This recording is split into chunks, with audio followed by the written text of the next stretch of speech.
Hi, welcome to the first episode of Gentlemen Prefer Cinephiles, a podcast about movies, which is very unique.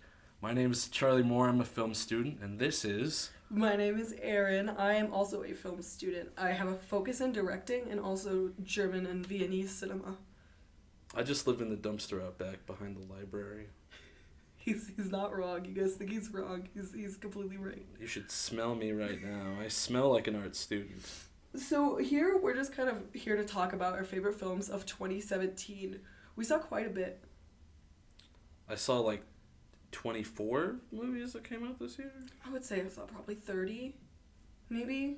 That's a pretty solid number. Like, what, you think you're I'm better like, than me? I saw 30.75. Only 75% of a movie? Yeah, I only saw, I couldn't sit through the whole thing, you know? Okay, so, how do you feel 2017 went artistically and commercially for film? Well, I gotta tell you, Erynn, it was a good year. I mean, there's a lot of good movies that I didn't get to see that I wish I had, but of the movies that I did see, there was many that I considered to be a lot better than like the last 2 years, so... What movies did you want to see?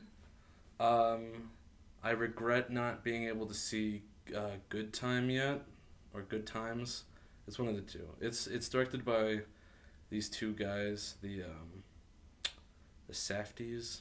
I have no idea. Well, it stars Robert Pattinson. It's supposed to be really good. I really wanted to see it, but I haven't gotten to see that one yet. You know, there's just like a couple like that, like some of the more indie ones that sort of, you know, didn't get a chance to see yet. Yeah, I really want to see Thor Ragnarok, but I have no excuses other than that I didn't go see it. In our area, though, it's kind of difficult to get some more independent films. Yeah, I mean, we got We have like one theater that does two independent films. Kimball's Peak Theater does a pretty good... They do a pretty good job, but I don't really go out there very often because I work at a movie theater and I can get those tickets for free, so I just go see lucky. Garbage. We got super lucky with Shape of Water. I didn't think it was going to show at your film. So my number one we're not starting with the Justice number one. League. Oh my god. I hate you. I want a divorce. I guess we're just going to start. We're going to go through this episode and talk about our top 3 films of the year. We'll just kind of start with third place and work our way up from there. And before we get to first, we want to talk about some runner-ups and some dishonorable mentions. Because we did see some films that we did not like that came out. What a surprise. Well, generally speaking, I tend to basically like everything I see. Really? Yeah, I think most things are just average. I don't hate everything I see. I've seen your Letterboxd. Look at my Letterboxd. Most of my ratings are average. Most of them are a solid 3. I honestly think just solid 3 is my number 1 rating for movies. You're a fair critic. I respect the hell out of you. Thank you so much. Okay, so first we're going to talk about our third place film of the year. We both actually tied on this one. So that film is Logan Lucky. Who is it directed by? I completely forgot. Steven Soderbergh. The director of Ocean's 11. It was really, really good. I just, it's a movie. It was like, it felt like it was like pulled like out of the 70s wholesale and just kind of like put into now, like save for a couple of jokes about like modern technology. It felt like a really old-fashioned type of movie, and it was just... Will you give a brief synopsis? So after Channing Tatum loses his job, he and his brother Adam Driver, who is a veteran who blew up his arm, have to go and they do a daring heist against a motorway. I think it's like a NASCAR Motor Speedway. I think it's just straight up NASCAR. It's the Charlotte. It's the Charlotte Motor Speedway. Thank you, Felicity. Our lovely audience member. She's there to fact check us on anything. She's got her. Yeah, it was really, really well done. It was nice to see a film that wasn't trying to be like bigger than itself.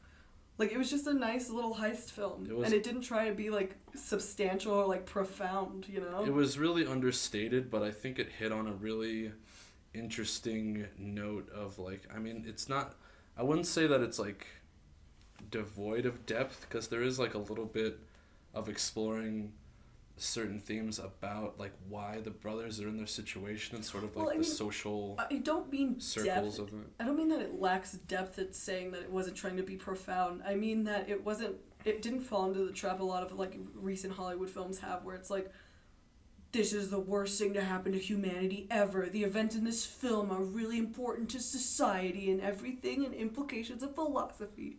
It was just like nice, you know. Yeah, it wasn't. It was nice to not have that. It wasn't flexing its muscles. Yeah, yeah.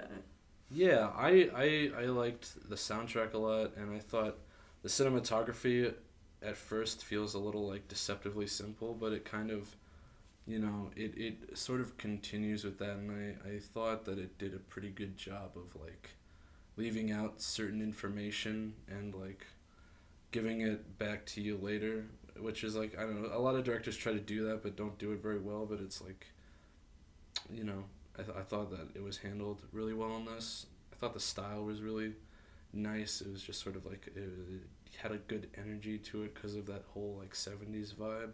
Well, also the vagueness of the ending worked really well for the film as a whole. Yeah. Because I don't had like me and my peers who saw the film like discussing and debating the ending well after we had seen it. You, me, and Felicity. Yeah, yeah. We were all discussing and debating it. Yeah. Yeah, it was really, really good in that vein. And I also thought the comedy was really well done. It was a really good balance of like, it was very naturally funny. It didn't feel like gags were being set up. Yeah. It was just kind of like, it felt like the characters were just kind of, you know, like funny characters, and it so it didn't really feel like they were like trying really hard to like one-up each other with improv jokes, or like, you know, there wasn't like a lot of ridiculous situations. It was mostly just kind of like played within a certain ballpark. Which is pretty ironic because there's an actual scene where he loses his prosthetic arm in like a wind machine. And I really like how we were just like, there's no like really crazy situations. But I think that really just comes off, that just means the film did a really good job at like kind of condensing those scenes down. I like how you called it a wind machine. It wasn't a wind machine? It was like a vacuum. Oh, shit. It's a wind machine. Odysseus took the bag of wind and the arm got blown off. SpongeBob and Patrick were trying to get home. I mean, the craziest character is Daniel Craig's character. Oh my god, he was so good. He's the standout performance. He was so good. I remember in the trailers before we actually saw Logan Lucky, like he has the reveal in the trailer as like this big like. He's pretty antithesis to what he was in James Bond, and everyone in the audience, every single time I saw that trailer in theaters, was like, it was pretty funny. Joe Bang. I'm Joe Bang. Can I get two hard-boiled eggs? No peeking. I said no peeking. Well, and then, oh my god, I didn't realize Adam Driver was also Kylo Ren. Yeah. He got his arm cut off by a lightsaber, and then he went home and grew out a depression beard. He just beard. settled down in the south of America. Became a Bart. He's really quiet like Kylo Ren too. He is. It's pretty funny, like the parallels. I think Adam Driver was really good though. It's weird. And when he plays Kylo Ren though, he seems like a 17-year-old. But when he was playing when he was playing the brother in Logan Lucky, he was like a 38-year-old man. Just the difference in his posture and his I think, like, facial hair, I guess. I think like his existential horror is some of the funniest stuff in the film. Yeah. My life of crime is over. Cut to him like driving right into. Man, that was one of the best cuts. Yeah. It was so good. And then I think another thing I really appreciated about Logan Lucky was it made me connect to a demographic that I don't connect to normally, if that makes sense. I'm not super invested in like super Southern culture or like NASCAR or anything like that, but I felt like, and I never thought I could like sympathize with, you know, I never thought I could relate or sympathize like with somebody who was super like into, you know. Does that make sense though? Like, it's just a demographic I never. I mean, I hear what you're saying. It's a demographic I never like think about. I feel like I could connect to any demographic if the story's told well. I guess that's true, but like I don't know. I guess it's just my prejudice, my issue. But I did feel very Erynn, connected. You're such a bigot. You're like one of the most prejudiced people. God, you're against Southern people. You don't understand Southern culture. You've never dealt with that kind of discrimination before. The film? What? I was talking about like Southern culture. I wasn't talking about anything else. You're being discriminatory like against Southern they go films. like meet those two guys and they're like playing horseshoes with like toilet bowl seats, and I was like, I probably won't relate to these characters, but by the end I did. I know all the Twitters. I joke ever since I saw Hateful Eight that Channing Tatum, like, he did the Southern accent once, and now he's like, I'm gonna do it in everything I now. think Channing Tatum is legitimately, like, from the South. Really? I think so. Channing Tatum, I think he's like growing. He's grown a lot. He's a really good actor. I think the only reason we don't think that he's from the South is because his big breakthrough was Step Up. Was his big breakthrough Step Up? Yeah. And then he was in... Magic Mike? Where does Magic Mike fall in the Channing Tatum timeline? Later? That's the first Steven Soderbergh movie he was in, though. That's a Steven Soderbergh movie? Yeah. I'm shook. He had Channing Tatum in Side Effects, Magic Mike, and Magic Mike XXL. Dang, that's cool. And now Logan Lucky. Oh my god, we have our fact checker. Thank you, Felicity. He is from Alabama. You see it? I told you. He is Southern. So, Charlie, would you like to go first? What was your second place film? I went with the Darren Aronofsky film, Mother! Exclamation mark. With a lowercase m? I don't think so. Yes. That's how This ain't the band Fun, alright? So, Mother was really good. You know, I think it threw a lot of people off because it's really weird. Before we go into actual discussion about Mother, though, I really want to like give some platform to that Letterboxd review. Letterboxd is a film Charlie just covered his face right now. Letterboxd is that like film review site that you can like log all the movies that you see and whatever. But somebody had a review of Mother, and it was just, I think it's a perfect synopsis. It was just, I didn't think I'd like a movie that was 2 hours of Shrek finding all the fairy tale creatures in his swamp. That's hilarious. I'd like to say I don't find it funny or accurate. Will you give a better synopsis then? Mother is a self-indulgent, pretentious art film that is super great in spite of all of that. It's kind of weird. It's a story about Jennifer Lawrence, who is unnamed in the movie, who is married to Javier Bardem, who is also unnamed in the movie, and they live in this big house together, and Javier Bardem is a famous poet who hasn't written anything in a long time, and eventually Ed Harris and Michelle Pfeiffer wind up just coming to their house, and Javier Bardem just invites them in and allows them to stay at the house, and from there the movie just escalates infinitively into a crazy, weird place. I would say that I've never seen a film go from 0 to 100 so fast, but I saw Funny Games by Michael Haneke today, and that escalates a lot quicker, but Mother is pretty crazy. Why is it your number 2 pick? What you like about it? Well, I think it's a really good exercise in like overt symbolism, because it's not incredibly subtle, but it does a good job of making you feel really,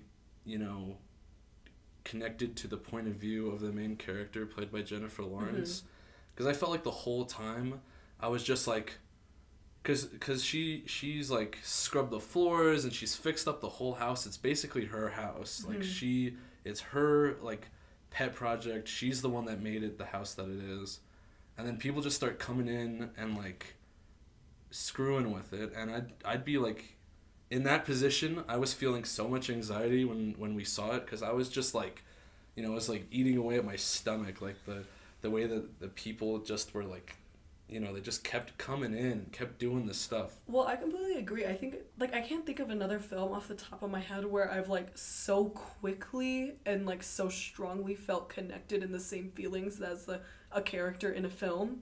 Also, I was really, really happy with Jennifer Lawrence's performance, because I joke that she yells at Bradley Cooper a lot, which is half true and half not true, but I think she did a fantastic job. Yes. One of the best performances I've seen of her. Oh, yeah. I mean, I think she's a little hit or miss, but when she hits, she's good. Like, I thought she was good in American Hustle. I think some of that is, the connection she has to the director, though. Because, I mean, being in a relationship with the director, it's just kind of an intimate connection you don't necessarily get all the time. Well, it also makes the subtext of the film a little bit strange when you consider what it may represent towards, their relationships or their relationship to each other in some way. But, anyway, the symbolism in the movie basically breaks down to the surface level of... It's, if you take it literally, it's just a story with these weird biblical references into it. And it's sort of like a retelling of the Bible, but with these sort of people that are archetypal characters that represent different things like that. But then deep down, what I think the meat of what makes it so powerful to me is kind of the toll that creation by an artist figure has on the people that support them, because no matter what, an artist isn't going to be doing what they do just out of nothing. They don't support themselves. But what you don't really see explored a lot in movies is how their fame will affect the people that are attached to them and aren't really a part of that world as much. So it's when it first starts off and his fans in the movie are being invited into their house, it's sort of to me spoke a lot to when you become famous, you're inviting people to look at your life, all the time. That's why there's such a problem with paparazzi and stuff like that. It's part of the culture where people think they're entitled to be a part of that. So people just sort of come into their house and invite themselves in, and they act like they own the place because, that's just kind of the way that the public deals with fame and artistry in our world. And it's also similar to the way that it deals with religion in a lot of ways. So I found that, that really elevated the film for me, and it took me on such a wild ride that I just felt I was on the for the last half of the movie, I was just on the edge of my seat. But I felt, I don't know, I do agree with you, but I felt on the edge of my seat throughout the entire thing, because when we discussed it immediately after the film, it kind of overwhelms your senses in the beginning in one way, with the sound mixing and with how the visuals are shot and how everything is framed, but also when it kind of goes from 0 to 100, it overwhelms you in a completely different way, which I'm not going to go super into for spoiler reasons, but I don't know, I thought it was just so masterfully done in terms of building or keeping suspense, not even building suspense, just starting off with a level of suspense that is pretty high and then being able to build off of that even more. Yeah, definitely. I feel at a certain point in the last third of the movie, it just jumps off a ledge, and it just stays off the rails until the movie ends. Exactly. It's crazy. And then I think the movie is cyclic in a really interesting way as well. I agree. Not giving anything away about the ending. It's really hard to talk about. But it is interesting. It's it's cyclical and it's not. It's more you can tell that the type of story that is being told through this woman, as far as abuse and whatever goes into it, you can see the elements of that from whatever the previous relationship was and what the next one will be for Javier Bardem's character. And it's a very interesting look at that way that that sort of relationship, dealing with fame, dealing with religion, kind of gets to a fever pitch and explodes and starts over. Well, going into fame specifically, comparing this to Darren Aronofsky's other work, Black Swan, the way it deals with fame and makes commentary on it is completely different. It's the same, but it's different. Because I'm spoiler alert for Black Swan, that happened a really long time ago. She ends up destroying herself in the end for what she craves in terms of fame. But in Mother, the relationship to fame is completely different in how it eats up the individual. What do you think about that? Yeah, I agree. It sort of explores that through the house being sort of an extension of Jennifer Lawrence's character. Darren Aronofsky talks a lot about how she's sort of supposed to be like Mother Earth and Javier Bardem's supposed to be like God. And I think, it's fine that he put that at the forefront during like the promotion of the movie. Yeah. He did a lot of interviews where he just said that right out the gate and only that. That's really interesting because I think that's a one way to read the film, but I don't know if I would say well, I'd say it's like a part of it, but I feel like the stronger so element broader to me, than that. yeah, exactly. Yeah. Like just archetypal, like, like sort of a toxic relationship and like the way that fame comes into it. It just felt like a lot more like archetypal than just like such a global, like cosmic story like that would be. So I'm like, I respect that that's what was probably on the forefront of his mind for it, but I think that like what really spoke to me most about it was, the other elements of it in the story. And I just wanted to discuss a little bit. I mentioned this like to the people who I was watching it with, but I mean a lot of it, like the escalation of it, and like some of the themes that even goes into a little bit more. It's really reminiscent of the German novel, German short story, Earthquake in Chile. If you've read it, I don't know if you have or not, but just that's something to consider too. I won't go super into that because it'll spoil things, but I've never read that. Oh, it's crazy. But I just think it's funny that both of these movies we saw with Felicity. Oh yeah, our and lovely she's here. fact checker. She wasn't gonna be here, but she is. But she is. And now she's always gonna be. She's the best. She's a part of the show now in the background. Okay, so my number 2 pick for best film of 2017, it came pretty early on, I think, in terms of 2017. I don't remember if it was early or mid 2017, but it's casting JonBenet. It's a documentary, but it really reinvents the way documentaries are told. So JonBenet Ramsey was a little girl in pageants, like toddlers and tiaras type of pageants. And she lived in Colorado, which is part of why her story just really resonates with me and why I wanted to see it, because she was actually murdered the month after I was born. Her parents woke up and she was missing, and then they found a note saying that she was taken hostage and that she is being held for a ransom. So then they call the police, and when the police get there, her father finds her downstairs dead. And it's pretty much just a crazy murder investigation where there really was no closure. There was a man who came out and said that he murdered her and like confessed to the crime, but he wasn't anywhere near the crime scene the time of, so it's just kind of like a really interesting moment. And I think the case kind of like catapulted to pop culture status, and there's a lot of conspiracy theories around what happened. There's a lot of really interesting aspects. I think I saw a People magazine like a week ago that was like, we discovered what happened to JonBenet Ramsey, and it was like, what? And like the parents acted really weird throughout the trial. It's just really crazy. The documentary plays off of that kind of hysteria and buzz around JonBenet Ramsey in a really interesting way. It's not like a traditional documentary where the point of view shown is kind of presented as fact, but it's a bunch of actors and they're all auditioning for various parts. So there are little girls auditioning for JonBenet. There are men auditioning for the dad. There are women auditioning for the mom. There's like a Santa Claus that's involved, and there's Santa impersonators or whatever. And it's all of them discussing what they think happened and like about the crime. And like, I won't give away the ending because I think that takes away for some of the power to it, but I've never been so moved by a documentary. Like, I think about the ending sometimes and I tear up. Like, it's amazing. But yeah, it was just really interesting to see that like type of documentary where it's specifically a documentary that kind of takes a meditative approach to a subject, and it kind of lingers on what happened and kind of it involves many different theories and things like that. There was also another really good documentary, Beware the Slender Man, that kind of follows a bit of the similar format, but not as masterfully done as casting JonBenet does. But yeah, what did you think of it, Charlie? You saw kind of the latter half with me. Yeah, I think I came in like 10 or 15 minutes after you started it.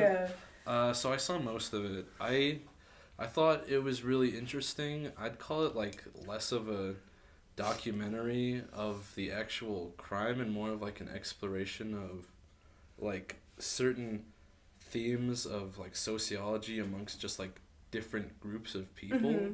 Because to me it feels like a much more like almost nihilistic view of the event, because the whole movie is less about what happened. Like, it doesn't ever tell you, like, what the filmmakers think happened or what, like, a lot of, what consensus of what happened. But instead they just interview everyone, and you get, like, the dads who are, like, who think that the dad didn't do it because to portray the father, they take aspects of their own lives and project that onto the role to play them because they're actors. Well, but the thing is about that, like, I'll let you finish in a second, but like, the thing is about that, though, each of the actors, like I think there are 2 or 3 dads who are interviewed who think the dad murdered, and then there are some dads who don't think the dad murdered, so it's really weird to have that pitted against each other. Well, yeah, but then, you got all the different opinions of who they think did it depending on, like,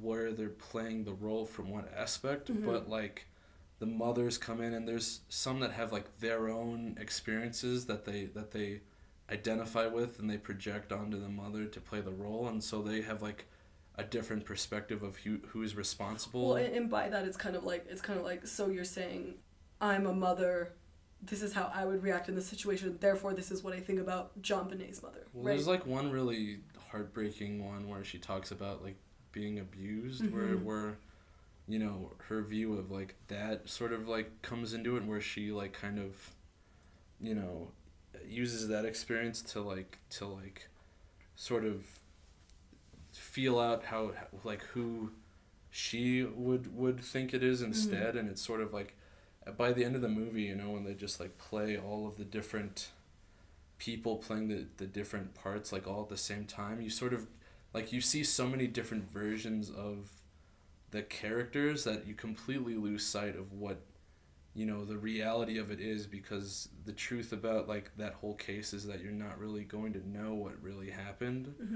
And so to me, that just, like, struck a very, interesting kind of lack of closure, because it seems like the point is more about, like this event being so mysterious and strange, and already being, like, open and shut by the time that they made this documentary, and the whole point was just do this, like, thought experiment with the actors, that it just sort of was less about exploring, like, facts or details, but more about exploring the different psychologies of all these different people, and, like, them projecting that onto a situation that already happened.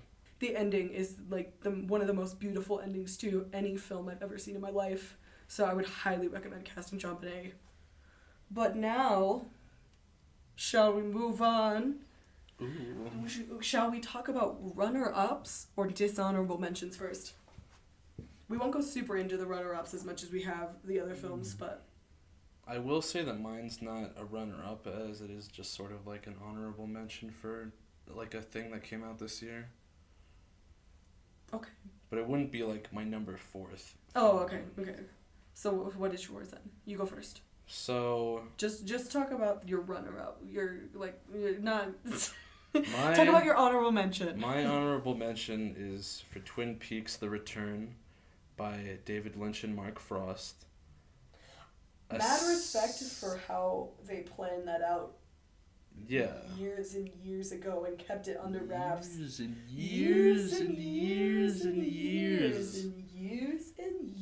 Okay. A 17-part limited series by David Lynch and Mark Frost, written over a couple of years, and it came out incredibly well. It's very expansive and well paced, and it's a very interesting look back at Twin Peaks and a look forward at, elements of the show and their sort of storytelling careers as they are going forward. It's very experimental. It's beautiful. Like, anybody who's a fan of Twin Peaks, anybody who watches Twin Peaks: The Return, even if they don't like it, they can say that it's, like, really weird and out there. And I just really respect it for that, and I think that the pacing of it is so interesting, because it's not really paced like a TV show. It is really paced like a full story. It's more like a mini-series than it is like a TV show season, It's just such an interesting thing. I'm just glad that it exists, and I just wanted to drop that in there for our top 3, because it's not really a feature film, but it's like It's I like think an you could say incredible it's film. cinematic. It's an incredible film thing that I'm glad exists. Yeah, because I mean, like just to quickly offhanded mention this, I do think that certain elements of traditional TV has kind of grown and like molded with cinema and become like, I think it could be considered like I think a miniseries could be considered on the same vein as like a feature film to some degree. I think that it's very fitting because Twin Peaks is like one of the first TV shows that like decided to put a more cinematic approach to storytelling on TV. They shot it on film and they had brought a cinematic eye to it that David Lynch was keen on having in there, where it was a much like the most popular form of TV at the time was like soap operas and stuff like that were, you know, multicam setup, not a lot of thought put into the story, but Twin Peaks was always very, you know, fully formed and very interesting cinematographically. And Twin Peaks: The Return comes back after all this time of TV being sort of sprung off from it. And, you know, it like shows like Mad Men and Game of Thrones and all that stuff wouldn't exist without Twin Peaks. And now Twin Peaks comes back during the age of these big cinematic TV shows and decided to do something completely off the walls, gonzo, weird, and I really respect it for that. Perfect. So I have 3 honorable mentions because I'm trash. Okay, so the first one, they're not in any particular order. They're just here if you want to see Number 3. No. So the first one I want to talk about a little bit is It. My first honorable mention is It, because of a lot of reasons. So I just want to quickly say, first of all, I don't necessarily have issues with remakes. I think it just depends on the situation. I'm not gonna like poop on a movie simply because it's a remake.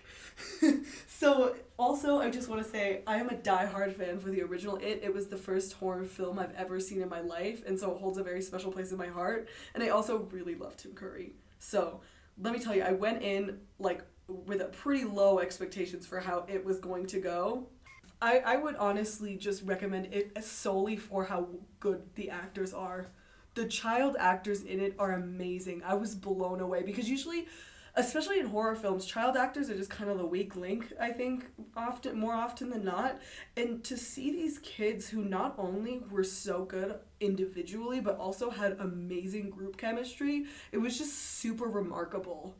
Like, I'm not like a huge fan of Stranger Things. Like, I mean, I saw a little bit of it and I didn't really continue watching most of it. So, I mean, I guess I didn't really have that to project on it or expect, because I know some of the actors from Stranger Things are in it, but they just did so well. I was like shocked. And then I do think, what's his name? Who plays Pennywise? I'm forgetting his specific name. Skarsgård. Oh yeah, Bill Skarsgård. Is that it? Bill? Probably. But he did Felicity? Felicity? Fact check? Bill Skarsgård? Bill Skarsgård? I wasn't listening. Did he play Pennywise the Clown? Who played Pennywise the Clown? I will look it up. Who played it? If you say Tim Curry, our ratings are gonna tank because of that Stranger Things thing you said. No, wait, they're not. People are like, we love Stranger Things. Yeah, Like, I don't like it. Bill. Okay, we just heard back from the fact checker. It was Bill Skarsgård. He is so good, and it was also really good. It was also really good to like, because we saw him in Atomic Blonde earlier in the year, and Atomic Blonde was not as good. Well, it was just hot trash. It was a little bit of a mess, but it was really good. It was really nice to see him in it, because I think he brings a lot to Pennywise, and he's obviously not trying to just rip off Tim Curry.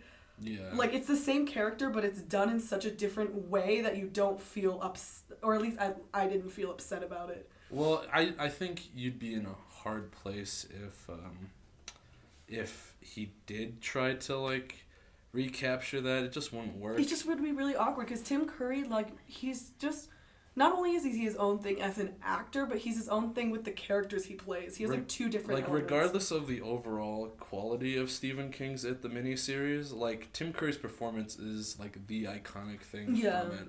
And I think that the strongest point of Bill Skarsgård's acting as Pennywise is his decision to go more childlike in his mannerisms and like speech, and it made him a lot creepier. Yeah. But it also the production design on his makeup and everything made me not think any child would ever like be fooled, want to like come near him. I think that's just us projecting on clowns. He's got freaking cracked makeup on his forehead, and like it's like it looks weird. I guess He's got like a bulbous head with like a tiny widow's peak. It looks weird. But really quick to say why it was not in my top 3. I do think in certain parts it builds tension really well, but then it kind of ruins it by showing you like egregious weird gore that shouldn't be there. Like in certain scenes it worked. There's a scene in a bathroom with a bunch of blood that really worked, but then other times it really takes you out of the tension at the moment. But that's just kind of personal takes on horror that I have. So I thought a lot of the special effects took me out of the scares too. Really? Yeah, I thought they were really well done for the most part. I mean, it's sort of the same problem I had with Is it like a CGI issue? with what's his name, Machete's last horror movie, Mama. It had a weird CGI ghost in it that I didn't really like, and I felt the same way about the CGI in this one. I thought it was a little distracting. They could have had a bit more of like physical stuff, like the blood in the sink that like really, you know, kind of made it feel a lot more tactile and real. Because like I usually like a mix, like Guillermo del Toro mixes like practical and CGI together in a good way. So I would say.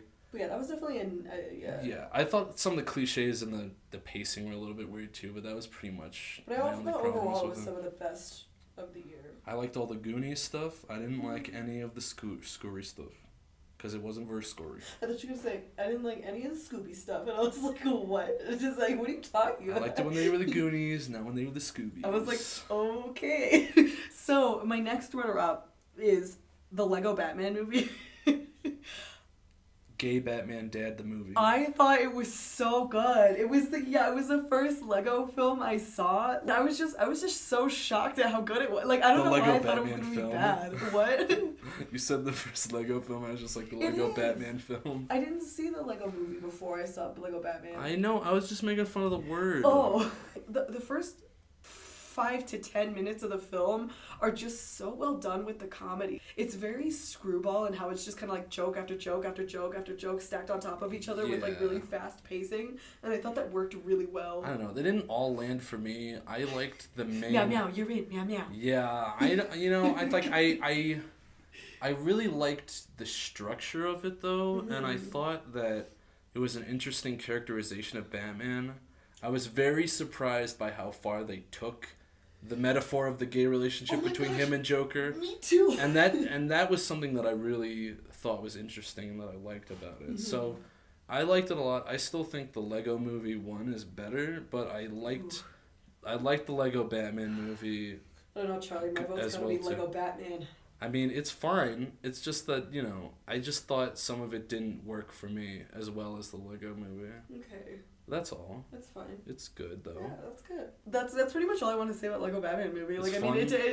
I mean, it was good. And it was fine. Show it to your kids. It wasn't like the best thing I saw. It wasn't like watch it with your dog. the most mediocre thing.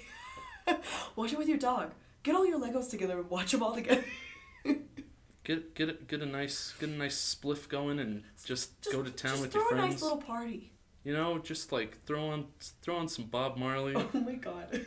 Watch Why a would Lego you put Batman. on a record and then watch the Lego Batman? Let me tell you, if you've never done the Wizard of Oz Pink Floyd thing, you're gonna love. Oh my god. The Lego Batman Kaya movie. Anyway. What's your third one? My third runner-up, honorable mention, whatever, it's Baby Driver. Now, I am going to address the elephant in the room right away and say, I saw Baby Driver before I knew anything about the Kevin Spacey stuff, and I saw Baby Driver after, and it affected how I read the film. It Listen. affected how I viewed the film, and I hate to say that. It makes me so upset that it did. Kevin Spacey's always been good at playing creeps. We just didn't know that he was playing it his whole life for real. It was so sad. Because I loved Baby Driver. It was my number one pick for a really, really long time. I just think I really like Edgar Wright's directing. I think he does a fantastic job. I think something that's really, really strong in Baby Driver that I haven't seen since like something like Phantom of the Paradise is how strong the soundtrack works for the narrative of the film. I think that was really, really amazingly well done. And something Edgar Wright does is how well he directs with the music in mind is something that really makes Baby Driver stand out as something you should watch. I do think the end is kind of where it slightly falls apart for me, just to a little degree. I mean, obviously it's my honorable mention for best of the year. It wasn't terrible, it didn't ruin the film, but I think it kind of goes from showing to telling an audience how to feel about the situations. A lot of the film could have been cut. 10 minutes of the end I think could have been cut and it would have been fine. Yeah, I feel like it was really strongly directed, but I thought that narratively it wasn't completely there. I really liked Ansel Elgort though. I mean, I know that's some of the narrative problems you had. He elevated the role a bit. I just thought that Baby was underwritten. Really? Yeah. Wait, why? Well, I don't really get what his motivation is besides getting out.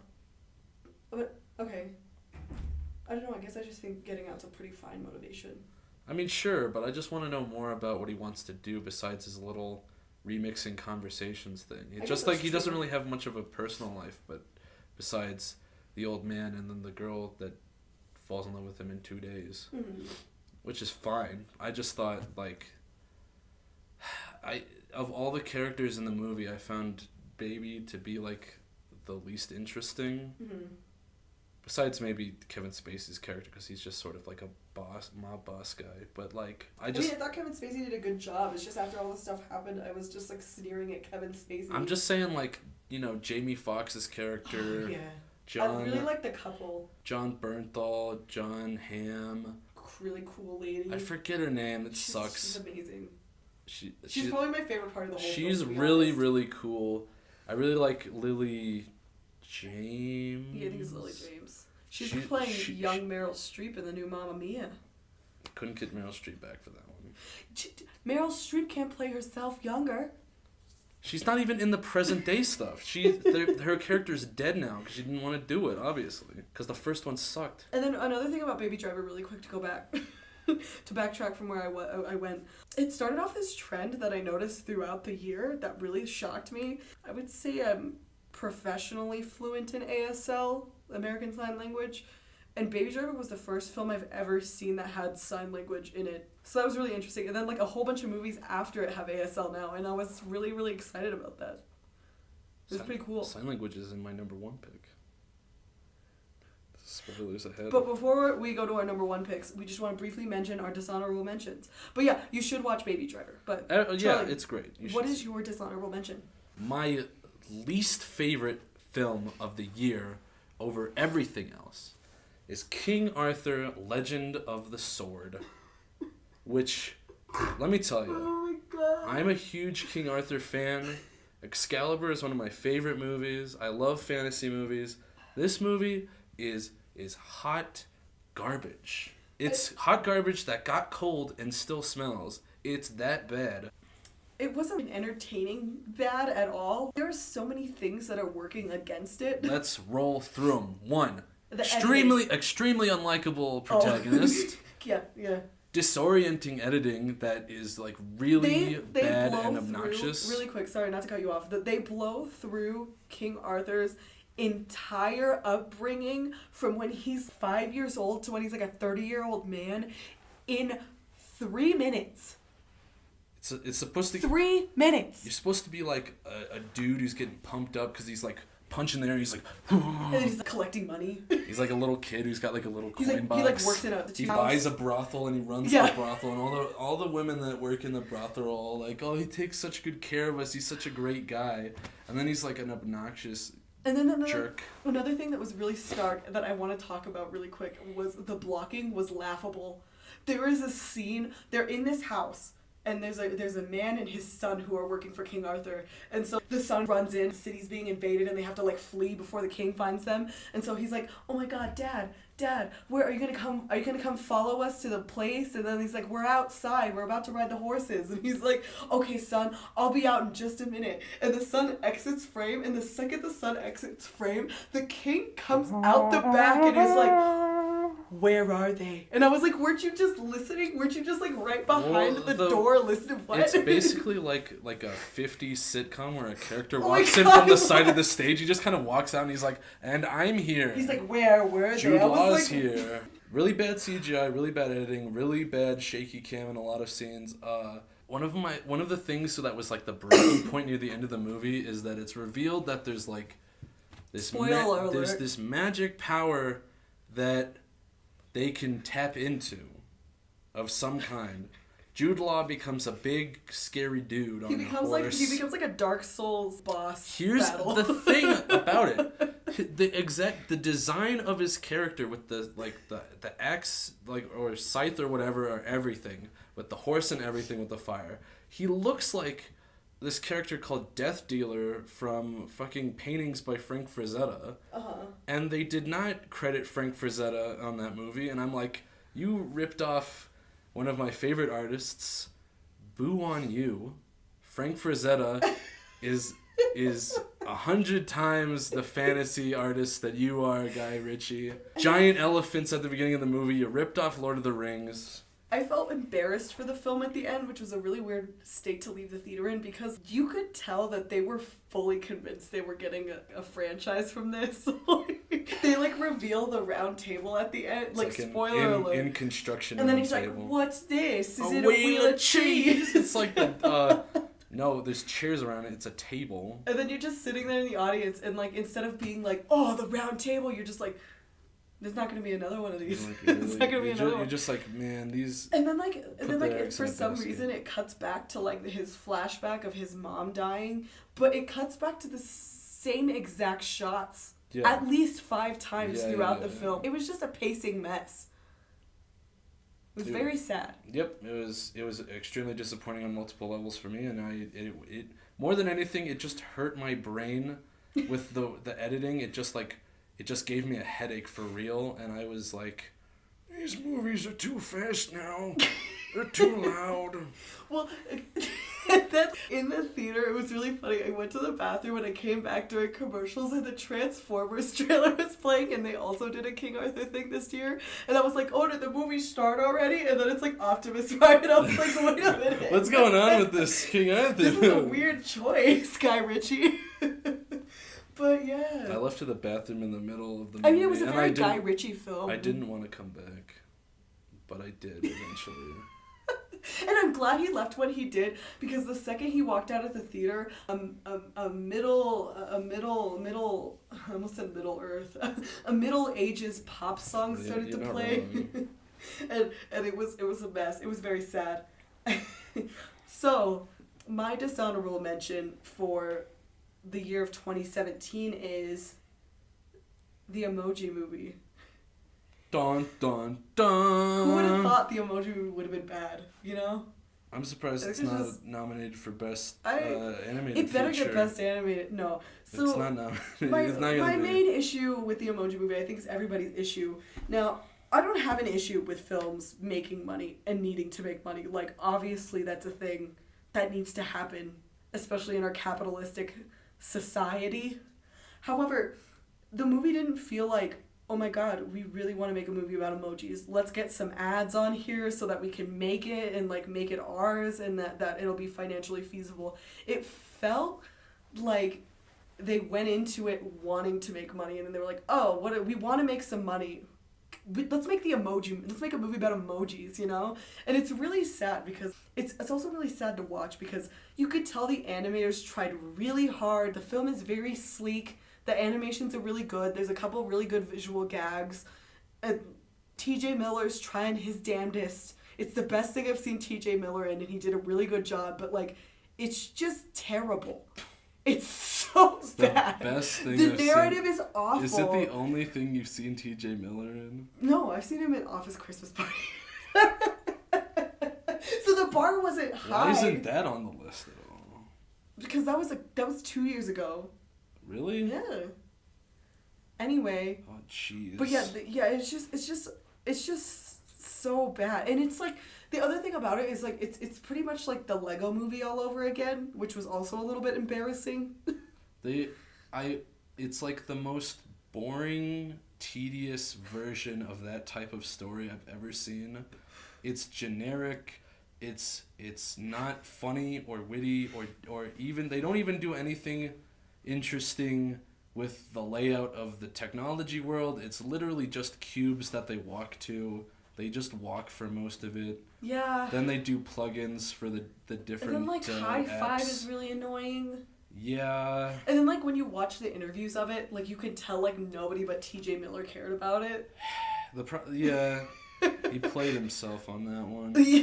Yeah, it's just I feel like there's not even like anything you can really say about it that hasn't already been said though, because it's true, like yeah. it's the Emoji Movie. I do think his dad also did a really good job. Who plays his dad? Oh, Stephen Wright. Yeah, Stephen Wright was really good. He's one of my favorite comedians. Even he's just delightful because his voice is just great. But yeah, even the concept is messed up, and then like at the end of the film, it's not like anything about the world changed. It's just a new regime. It's the same thing, and they just have a new person run. It's a little bit of a mess. It's another movie that I find very nihilistic, but in a bad way. Yeah. Where it's like, it's not like positive or negative on the influence of technology on our lives. It's just like, hey, this is how it is. Yeah. It's just boring. It's very sad. It's very sad experience. So it's boring. Ooh, my gosh, excuse me. So the first place best movie of the year. I think you should go first, Charlie. I've been going first. My favorite movie that was made in 2017 that I saw a little bit afterwards, but I'm gonna count it, is The Shape of Water by Guillermo Gosh Darn del Toro, who is so magnificent and pure and great, and I love him. His Golden Globe speech was so cute. I teared up. The Shape of Water is a movie that I've connected with more than I even thought I was going to on an emotional level. It's like perfect. It's flawless. I don't even care what you say about the dance scene. It's the production design is great. The sound design, the ADR is a little weird sometimes, but that's not a problem for me. The sound design of the sound effects and the music is great. Alexandre Desplat, amazing score. Doug Jones in the creature suit, amazing. The CGI eyes and like the frills on the side of the neck look great. The fucking Sally Hawkins is amazing. Like, she doesn't say a word in the actual film except for the dancing, but I don't think she's actually singing in that. But it doesn't matter because we just like to X out the dancing from the whole film. So like, there's like a scene where she's trying to explain to Richard Jenkins. Give a brief synopsis of it first. Let me just vent. I Charlie really cares about this movie. I saw it a second time and I cried. And you know, when did you see it a second time? I saw it with Kieran. When did you sneak out of the house and like watch this You drove movie? up to Denver and I was like, Kieran, come on down. We're gonna go see The Shape of Water. And you know what? It was still amazing. It was peaked. Okay, so Sally Hawkins plays a cleaning woman who works at this government facility where they house different, secret things. And she's mute. Not deaf. She's mute. Yeah. Yes. She's mute and she does sign language, but she can hear. And eventually they get Michael Stuhlbarg and Michael Shannon. They play these two guys that are part of this project that bring in this creature from the Black Lagoon, basically.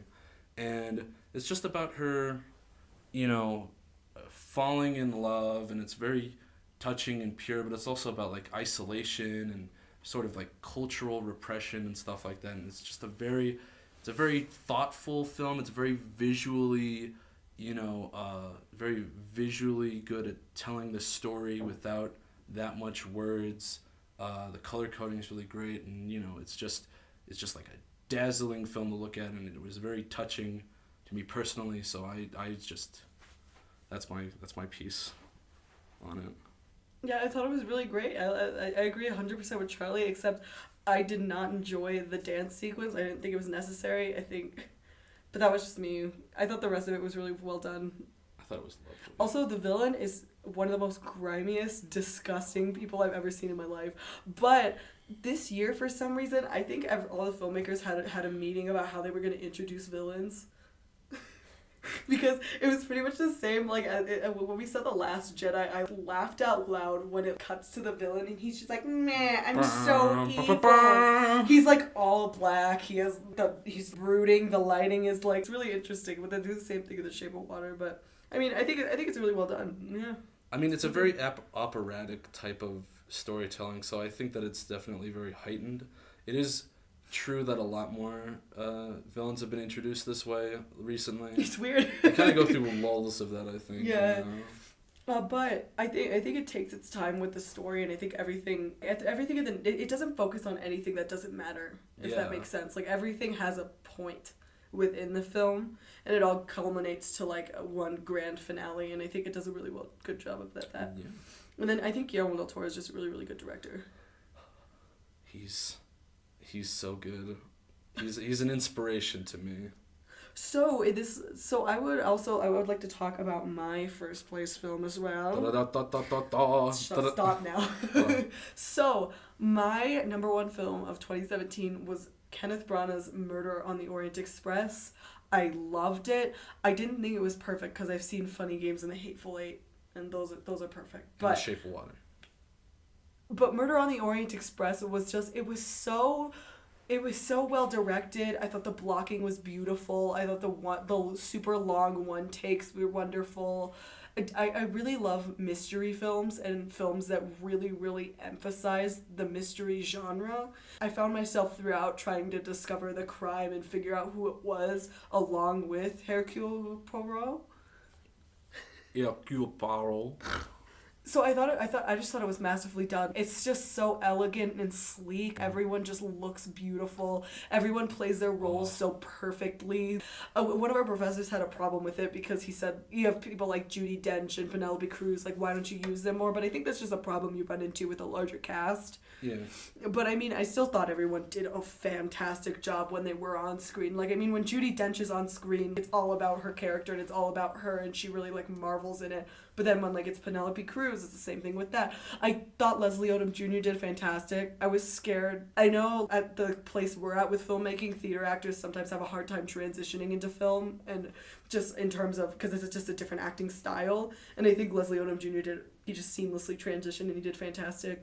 And Daisy Ridley was really good. I haven't seen her. I saw her in Star Wars too, but I thought she did I don't know, I liked her a little bit more in Murder on the Orient Express personally, but yeah, it's just fantastic. It's just really well done. Yeah, I'd echo everything you're saying. Kenneth Branagh's really good at directing actors, so, like, there's always, like, a very good theatricality that doesn't get, like, I mean, it dips into hamminess, but it's never, like, too hammy. You're not, like, splattered against the back wall at the end. They're not, like, literally chewing the scenery. Yeah. I would echo, cinematography was really great. I love Kenneth Branagh's use of one-take long shots. Those are great. The costume design was awesome. Production design was so beautiful. Like, all the Art Deco stuff inside the train was just gorgeous. I loved the snow. The Last Supper imagery. His portrayal of Hercule Poirot is, like, a very, very different portrayal than, like, Albert Finney or others. He's sort of he's got a little bit. He's a little more goofy. Well, he's got more of, like, an OCD but like kind of nuanced portrayal of his sort of, like, inner morality, I think. Like in a lot, like in the 74 one, it's a little bit lighter, it's a little bit more like of a romp. And I don't know about that. In the 1974 it's definitely one, tonally different, but I wouldn't say it was like more of a romp. Okay. But anyway. Well, this one is like it tends to lean it goes more up and down, where like parts of it are sort of jaunty, but then parts of it are very, melodramatic and definitely going for more of like you know, like the kill on the emotional end, and it's 65 millimeter. It's gorgeous. It's just like it's so rich, like visually. I like the colors and everything, and like I love all the little details, like his little mustache cap that he wears when he sleeps, and you know, like a lot of that stuff is really good. Even Johnny Depp was amazing at playing like a creepy guy somehow. Well, and I think even like all the stuff on the train, like it was shot in a similar style to something like The Lady Vanishes by Hitchcock. Murder on the Orient Express was my number one. It was, and then, spoiler alert, he gets off the train, somebody approaches and says, "There's been a death on the Nile." And I was like, what? You were shook. I was so excited. I'm still so excited. Yeah. And like officially it's a thing. It wasn't like King Arthur Legend of the Sword where they were like, we're getting a sequel, and then they didn't. They actually are doing a sequel, so I'm very excited about that. Well, at this point, Kenneth Branagh can really do whatever he wants, because every time that a movie fails, he just kind of comes back a few years later. That's true. But this one I think did pretty good. I think it did great, yeah. So, I meant financial.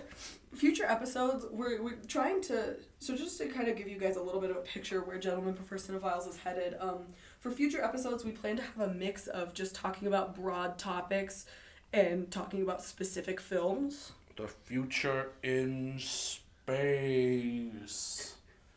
So, we just wanted to ask you guys, what were your favorite films of 2017? Give us your top 3, your dishonorable mention, your runner-up, all of it. Give us a top 100. Don't do that. Write us a thesis, Please dissertation. Don't. Give us a nice, give us an outline, and then a few weeks later, give us a full analysis of each film. So, places where you could give us that is, we have a website, gentlemenprefercinephiles.com. Yeah. We also have an Instagram page, @gentlemenprefercinephiles. Oh. And we have a Facebook, Gentlemen Prefer Cinephiles. Branding. Facebook is probably where you get the quickest responses. So if you really want to engage with us, please go to Facebook.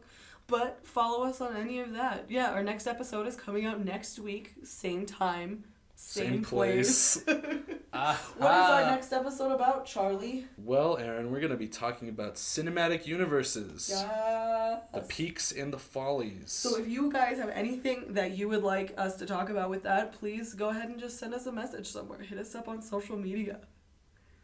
We'll read it and disregard it. So just please follow. We hope you liked it. Yeah. We hope that you liked us. We just really hope you like that. Our egos are really riding on this one. Let's give a quick round of applause to our fact checker Felicity. Yay! So Felicity, what was your favorite film of 2017? Oh, it was definitely Shape of Water. Perfect. So Ding ding ding ding ding ding ding. We'll see you guys next time. Thank you so much for tuning in. Don't stop filing sinners.